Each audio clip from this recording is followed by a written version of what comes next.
What if you could reprogram your mind, your psyche? What if you could create new neural pathways? What if you could change your whole reality in 30 days?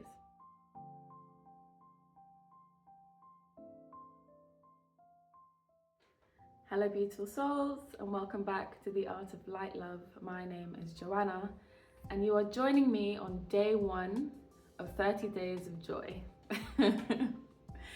This came about because of a conversation I was having with my dear friend Deanna.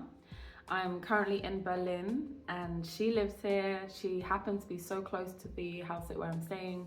So I went to visit her and we had a beautiful afternoon of cacao, singing and basic chit chat. And one of the things we were chatting about was joy, about how she had tried for 3 days in a row to exist in a blissful state of joy no matter what, and the incredible things that had happened to her during those 3 days and afterwards. And I was so inspired and so lit up by this idea that I was like, let's make it 30 days. Instead of 3, let's do 30 days of joy.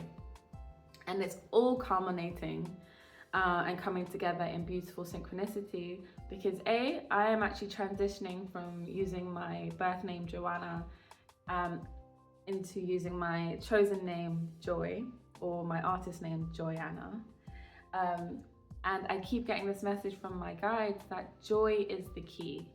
Whenever I have like deep meditations, whenever I am doing automatic writing, it always comes through as a real message from my guides, as if they kind of want to shake me. They're saying joy is the key. Joy is the key. Joy is the key. And so I decided that I'm going to do 30 days of joy. I'm going to shamelessly, spiritually bypass myself, basically, for 30 days in a row. And so for me, what this looks like, bearing in mind it's just day 1, so who knows what's going to happen. But what it looks like, and I practiced it a little bit last night on my way to an event, is constantly reminding myself that I am feeling joy, no matter what. And it's so interesting how immediately trying to consciously be in a frequency of joy, I became so aware of my psyche, my mind, my unconscious self, whatever you want to call it, trying not to be that, trying not to be in joy. I would say I'm in joy, and then a thought would come up about my ex from 2 years ago. I would say to myself, I'm feeling joy right now, and a memory would pop up in my mind of a time when I wasn't feeling very joyful, or when not very joyful things were happening in my life. I was watching this orchestra. I went to the Philharmonic in Berlin last night, just took myself on a little artist date to the orchestra, as you do. And as I was watching this symphony, the amount of times I zoned out of the music and was in negative thinking, or not even negative thinking, just past thinking or future tense thinking. And I would have to actively be present. And so I understand that being joyful is also being present, and it's not always easy to immediately be joyful, and the pathway to joy is gratitude. So this just came through in one evening of doing this practice. So I can only imagine what's going to come through in 30 days. But I love to set myself a challenge because I want my reality to completely shift. I want to experience a resetting of my basic emotional state, of my emotional set point. And your emotional set point is the line at which you are allowed to be happy. If you think of it as like this, right? Here is the lowest you're allowed to go, and here is the highest you're allowed to go. These are your emotional set points. So what that means is you will never go below a certain level of sorrow. For example, if you reach a deep state of depression, that set point is still there, so you won't actually be able to go below it. You'll always see a bounce back, which is why a lot of people who are depressed, myself included, feel a bit manic, because we're like this: blissful joy, crashing again, blissful joy, crashing again. It's almost as if we have a set point, a point at which our unconscious, our subconscious self is not going to allow us to go beyond. I learned about this when I was studying at the Black Lotus, which is a meditation esoteric school in Guatemala. And I was so fascinated. It just made so much sense. It's like, oh yeah, every time I reach a certain level of bliss, it's almost like I'm pinged back down. And whenever I reach my lowest low, it's almost like I'm then able to climb back out. Why is that? Because my emotional set points are set. I'm not allowed to go beyond this level of bliss. I'm not allowed to go beyond this level of sorrow. But what if you could, and this is what they were teaching me, shift this set point? What if you could reprogram your mind, your psyche? What if you could create new neural pathways? What if you could change your whole reality in 30 days? So this is what I'm going to be documenting. 30 days of joy. And one thing came up for me already, literally on day one, haven't even left the house yet. It's about 10 a.m. in the morning in sweet, sweet Berlin. But the sun is shining and I do feel good. But I had a little bit of a spat. Not a spat, a little bit of a disagreement with someone over WhatsApp. And I could feel that the affirmations of I feel joy, everything's okay, were not resonant with what my body was feeling. And although I want to be able to push past feelings that are maybe denser in frequency, I still want to honor the full spectrum of my emotions. So what I did was I set a timer. I set a timer for 5 minutes and I said to my brain, you're allowed to bitch about this, to be miserable about this, to feel whatever you need to feel for the next 5 minutes. And when that timer is up, I will be bringing myself back up to bliss. And that's what I did. I set my timer 5 minutes. At first, it actually felt strange to try and be actively negative. That's another thing. It's like when you're negative, it's usually a very subconscious thing. But when you try to actively be negative, when you set a time limit for being negative, I actually found it quite strange. And so I allowed myself to like grumble a little bit, and I gave that voice inside of me a bit of space to express and be like, oh, this kind of, like, I don't like this, it kind of sucks. And then the timer went off and I went, what am I grateful for? And it was as simple as that. So I wanted to create this blog, which I'll probably release in several parts, like maybe at the end of every week, just to kind of document the week that I've had, the experiences I've been through, the ways in which I've been challenged, the ways in which it's been easy and blissful. And I will document what happens, the synchronicities I see, the experiences I have, the blessings that come in, the opportunities that come in, the money that comes in. I'm open to it all, universe. I'm open to it all. So if you really feel like joining me, go ahead, press that subscribe button. You'll get notifications of my videos. If you're a returning subscriber, welcome back. Mad Jojo is on another mission, another challenge to see what happens when she toys with the universe.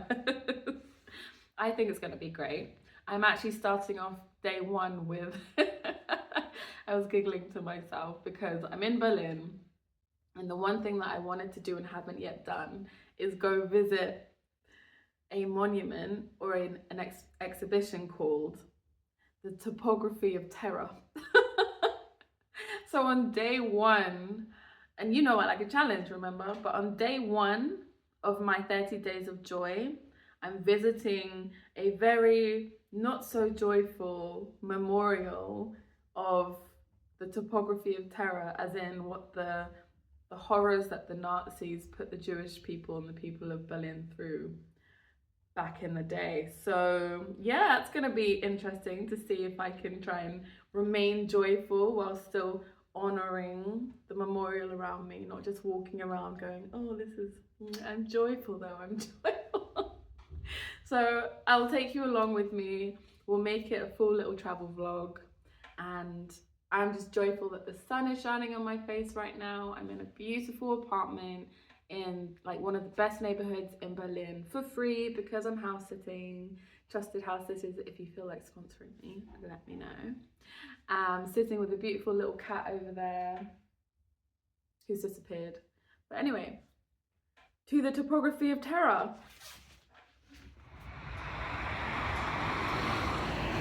Grateful for the sunshine.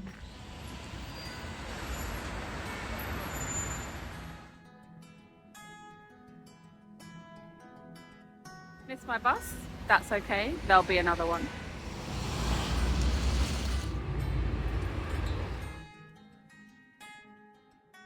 One of the things I most love to do when I go out in any city or just out on a walk is something called a synchronicity walk. Now, synchronicities are what some people would call coincidences, but they're what I would call magical circumstances. Little signs, synchronicities, little teasers from the universe. Usually it's the universe just saying hi, but often what I'll do is I'll set an intention for my synchronicity walk. And the intention that I'm going to set today for my day is, universe, show me joyful things and show me yellow things. And as I say that, I can see in the corner of my eye a yellow building. I'm aware that I walked past a yellow car. The bus I got on was yellow, and the woman that I sat next to on the bus was wearing a bright yellow coat. I'm about to go and have a coffee at a cafe called Akarat, and then I'm going to go to the Topography of Terror. And I'm just going to preemptively remind myself that I'm grateful that we're no longer in the era of terror, that we're no longer in the era of the Nazis, just to preemptively pump myself with some gratitude and joy before I enter into that space.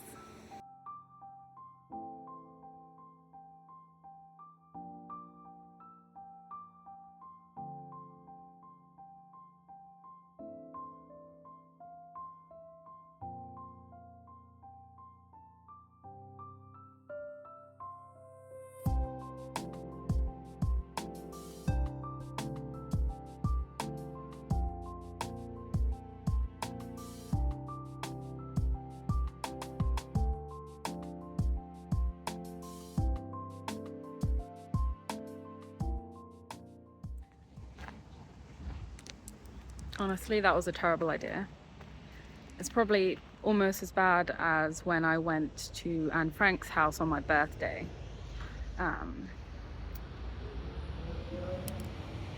obviously didn't walk around that memorial joyful, but I also remained detached and observant of my energy, and I didn't allow the darkness or heaviness of what I witnessed to enter into my being.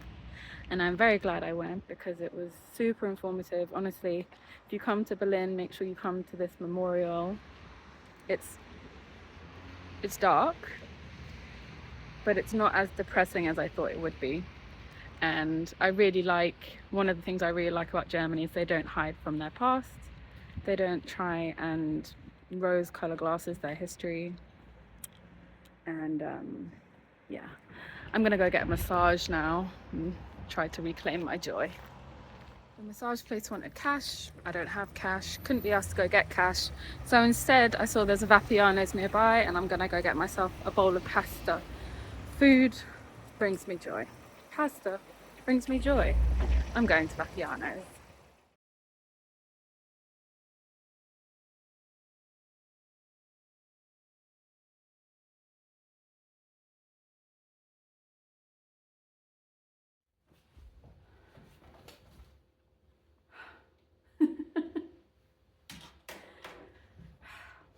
Day one of joyful living. So I kind of want to chat about some of the things that came up during my little joyful day. Obviously, going to like one of the most depressing history sites on earth wasn't amazing, but hear me out. I think it was a great test for my first day. I went in the deep end. I went for the heavy weights. I went for the trauma, and I won't trivialize the history or anything like that. I will say that a lot of the history I just did not know. I am like a little bit ashamed to put up my hand and say I really didn't know much about the Berlin Wall. I didn't know much about the in and outs of Nazi Germany. I mean, I got my basic GCSE history lessons, right? But it's not the same as when you visit. But I digress.